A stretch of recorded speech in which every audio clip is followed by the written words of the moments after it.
So, how do you know if your book is really an idea that's a bestseller or just a blog post? I want to talk about this today because not every good idea makes a good book.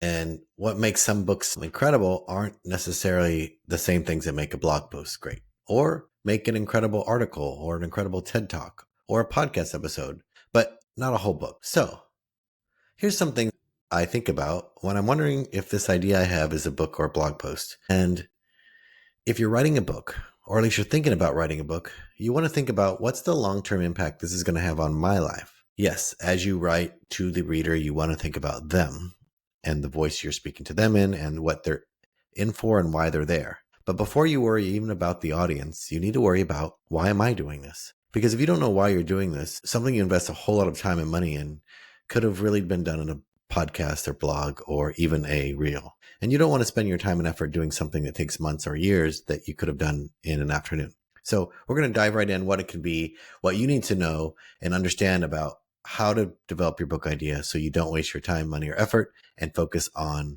the value and outcome that happens. And the reason I ask you what you want this to do for you, why you're doing this, is because a book is a big commitment, and it's not a commitment for the time that you write it. It's a commitment you keep for the rest of your life. So writing a book goes out into the world, and you can't retrieve all the books that go out there, right? They're printed copies, there's digital copies, and there's maybe an audiobook, and they go out into the world, and you can't necessarily retrieve back the information or the book once you let it go.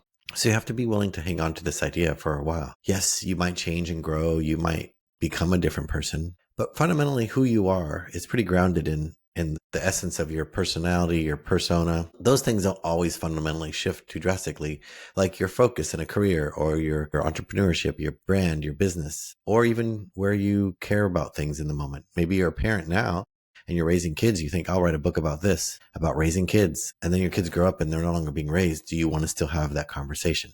Because if you don't, then maybe that's not a good thing to do for a book. Books are meant to be enduring. Blogs, podcasts, even TEDx are meant to be ephemeral. They're supposed to last while they last. So hope this helps you out, but you got to think about what your book can do to summarize something that's happening to the person. For example, if you want to understand how to help leaders, you might write a book about, this book helps leaders recover from the meaning of what they want through letting go of the things that used to burn them out. Okay, that still might be a blog, but it could be a whole book. But you want to ask yourself gently, what is the identity I'm creating here? What's that stake? What high stakes activity am I asking my reader to engage in? What's the problem or the emotional question that the reader is wrestling with? Because if it's just interesting, that's not enough for a book. If it's just, oh, that's kind of cool, that's probably not enough for a book. It has to be, what's the identity? What's the purpose? What's the shift or change or healing or the power behind this message? That's why I often tell my clients, I want you to focus on the message more than you focus on the words in the book. And a lot of times when I have clients that have been a coach or been a leader in some way, they have a lot of information. Your book's not about what you know. Your book's about your perspective about what you know. Because even ChatGPT knows more than you. And knowing it isn't that interesting. What's interesting is, well, so what? So what about it? And that's where you come in. And that's what a book really is about giving somebody such a strong message that just the knowledge of it, just slightly understanding it, might shift or transform them in their perspective in some way. That's when you know you have something that's long enough for a book. I've struggled with this a lot. I've maybe more than I should have beat myself up for not, after 10 years, writing a book about writing. But the truth is, a lot of the things I teach could be a podcast. So I teach it. Could be a blog post, or could be a webinar. When I think about writing a book, it's taken me almost 10 years to figure out what's the biggest challenges that writers face. Ironically, after 10 years, I realized what people face that are biggest challenges have nothing to do about writing. So actually, I'm really grateful I never wrote a book about writing a book, because I think if I would have done it years ago, I would have written about, this is how you do it. And that's not the problem. I'm not the only one teaching people how. How is not what people need. What they need is, what's holding them back from doing it. Because if 81% of North Americans say they have a book inside of them, why aren't more people publishing books? Why aren't more people finishing a manuscript? It isn't because they don't know they want to do it. It isn't because they didn't go to school and learn about what writing is. Most of us by third grade, we can write, but it's something else. So that's what I learned. That's what I would write about. I would write about the things that get in our way of writing. It's really the blocks that creativity experiences and those who are creatives experience. Because I'm not teaching how to write an academic paper. I'm teaching something different. And a book needs to have that depth. So the first thing you say is, what's the purpose? What's the high stakes problem I'm solving that really takes a deeper emotional look into the things that I need to help people understand because of my perspective, because of my knowledge and my wisdom. And you really need a book that changes the reader in some way. It kind of informs them to shift, right? I think that's what I want you to know is a blog post or a episode in a podcast might be informing you of something, but a book's aim is really to change the way you see the world. Maybe that is you want them to see more compassion in the world and believe it's an important part of their life, not just something you should have occasionally. That's a really big shift that you have to convince somebody of. But if you believe in it deeply, you think that compassion is the way and that needs to be heard, then that's a big transition or transformation you can help your reader with. So I want you to think of writing books about shift and transformation. The word transformation is a bit odd because you can't measure it, but what I'm asking you to say is, how did they change or grow by reading your book? Because that's really important. Because if you can get that down, if you can get down what it is that most people are looking for, get the single focus of your particular insight and what is the before and after they can experience and expect to have in the transformation you're guiding them to, then you have something that's beyond a blog, right? It helps them see themselves differently, helps them to understand themselves differently. And books don't have to be long to do that, right? Many short books have been some of my favorite. And sometimes it takes a long time to get to that transformation or that promise you're giving. But just because you're an expert and just because the book's long doesn't mean it's for everybody. There's plenty of people who teach stuff about writing that I read their stuff and I'm not interested in. It doesn't move me. It's technical. It's sort of surface level. I want a book that pushes me beyond my thinking that I already have, and not my knowledge, but the way I perceive things. So if this book will change someone's life, you could really be the leverage you need in a book. Now, I'm not saying, could someone take 20 blog posts and about the same idea and not run out of things to say? If you've tried to write anything about the same topic for 20 different blog posts and you still have stuff to say, that's probably a good sign that you probably have more material, more things to say, deeper insights than just a blog post. So the difference between, could a book be from blog posts? Yes. But you read blog posts. They don't read like books, and they need to be changed to measure our attention differently. But if you've written 20 blog posts about parenting, maybe you do have plenty of attention to focus on in a book. Maybe you do have a perspective that's interesting that can carry the conversation longer. But don't think that a blog post alone, like having 40 blog posts and put it as a book, is valuable to us. Because we can't know for sure until you test out the waters. Is this really a life-changing conversation I'm having?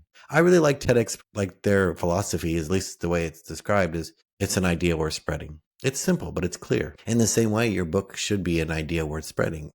Your message should be so strong that other people are willing to carry it around and talk about it. I think that's one of the most rewarding things when, as a storyteller, as a writer, as a speaker, is when I share something with the world and then other people talk about it and they add their own color, their own perspective onto it, but they're using the ideas. That's when the idea becomes useful. Your idea is not useful on the page. It's only useful if it leaps off the page into the lives of the person reading it. It's only useful if it's applied. It's only useful if it's talked about. In fact, I'd rather have people talk about my book than read it.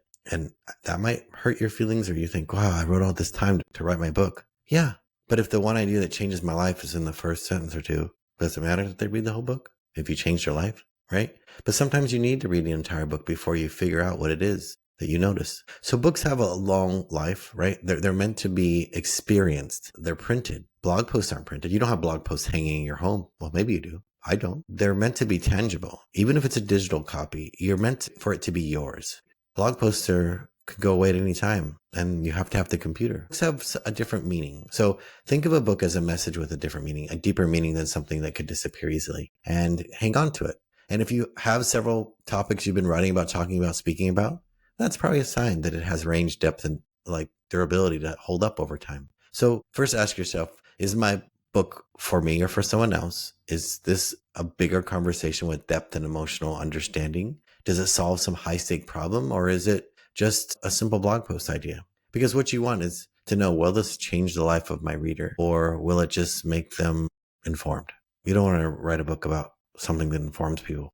You want to write a book about something that changes them. And lastly, the third thing is there's common pitfalls that authors can face and when writing a book. And that's writing books for that are like tips and tricks. When I first started thinking about writing a book about writing, that's what I did. Like, here's the 5 things you need to think about when you're organizing your ideas. And then there's 3 ways in which you can do this. And here's my tip for this. And those aren't books. Those are great for marketing. It's great for teaching. It's great for a post, a reel, but they're just not meaty enough. Tips and tricks is not a reason why people buy books, right? So if it's that, it's probably suited for some other type of content. And if your book is just based on a single story, like really acutely focused, that may be a sign that it's not actually big enough, broad enough, interesting enough. You got to zoom out to have a bigger resonance, a more universal appeal, a broad understanding of what this message is about. Why are we having this conversation? Because if it's based on just one little moment or one little thing, it's going to be hard to bring people into the world that you're trying to create. Another thing that people fall for is when people think that because they have a good idea, that's a whole book. Remember, a good idea could be a good idea for a blog post, not for a book or a talk or a social post, right? But also, if everyone says I should write a book, that could be a common pitfall, right? Yes, they find that interesting. But if you want to test whether or not that's true, ask 10 people, tell them your book idea and ask them if they'll give you $25 ahead of time and that you'll give them a copy of the book when you finish. If they're not willing to fork over $25, especially if they don't know you, ask a stranger, would you buy this book? Oh yeah, sure. Cool. You have $25. I'll sign you up and send you a copy when it's done. No, I'll wait till it's done. Yeah. A lot of people say you should write a book, but those are the same people that if you ask them to give up money for it, they're like, well, you can easily fall into this idea of people pleasing when people are telling you that. And maybe they're people pleasing by telling you, and maybe you're people pleasing by saying, oh, okay, maybe I should. Writing a book's a big commitment. It's like saying, oh, you'll be good parents. You should have a kid. No, someone telling you be good parents isn't the reason you should have a child. It's also not the reason you should write a book. So be cautious of that. Be aware that just having that sense of I should doesn't mean you shouldn't, but it also doesn't mean you should. It means look for the idea that's so interesting, so compelling that it keeps you up. That's so intriguing because it's shifting your life. So maybe interesting that you can't help but want to talk about it. It might even be something that irks you about the world, that bothers you, but it's just something you can't let go of. Books aren't the sum of your information that you've acquired over time. We're not trying to say, oh, thank goodness, please tell us everything you know. Not that that's not a value. It's just not why people read books. Those are manuals. Those are cookbooks. Those are things that you need in real time. Like, oh, I need to know how this window operates when it breaks. Okay, you'll need something that tells you how things work, how you know something. But most of us don't need a book for that, right? We need books to meander through our thoughts. We need books to wrestle away from the world with what we're wondering about. And if you only let your book be what you know, you're going to miss out on the opportunity of letting them know who you are. That's what people want. They want to know who you are in this story. Why are you the one telling me this, right? Only authority I have about being a book coach is I struggled with writing a book for 25 years. I don't have a degree in book writing coaching or something like this. I found out something that helped me and now I'm teaching others. But what I observe is that it's the thinking behind writing books that are more valuable than it is the technicalities of this is how you write a book. The how can be figured out. It's one word after the other. It's a beginning, middle, and end. It has a period, and right? Those things are simple. It's not even the word count. It's not how long it is. It's hard. It's sustaining the attention of a reader over time. And if you can't keep the reader's attention and have them pay for it with their attention, if they got it for free or checked out a library, but paying for it in some way, if that value isn't worth it, then what you're doing is just giving them information they could have found any other place. But if they know why you're the right leader, why you're telling them this, why you're the authority in this space, and your authority might come from your life experience. It doesn't have to come from college or a work experience. It comes from your life. But you have to persuade and convince them that so they can understand you and then see themselves in you. That's what books are useful for, shifting and transforming the lives of the people you're impacting. So I hope this helps. I don't want you to think that small ideas aren't the best ones. In fact, they are. But I talked to many people. One of the most recent persons that I talked about that comes to mind is one of the literary agents that I had on my show. Her name's Lucinda Halpern. And on episode 289, she talked about how you get a literary agent. And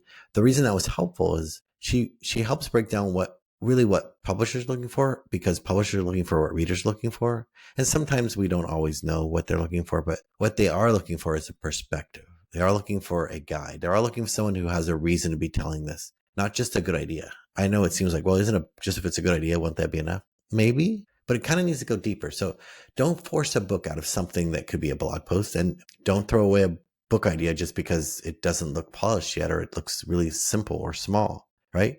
You got to follow the thread, get curious, go deeper, because the best books are based on simple ideas. They're not based on complex ideas, right? Well, one of the best examples I remember when I was first wanting to learn about writing was The Tipping Point by Malcolm Gladwell. His book is about understanding this moment in time where everything shifts, the tipping point.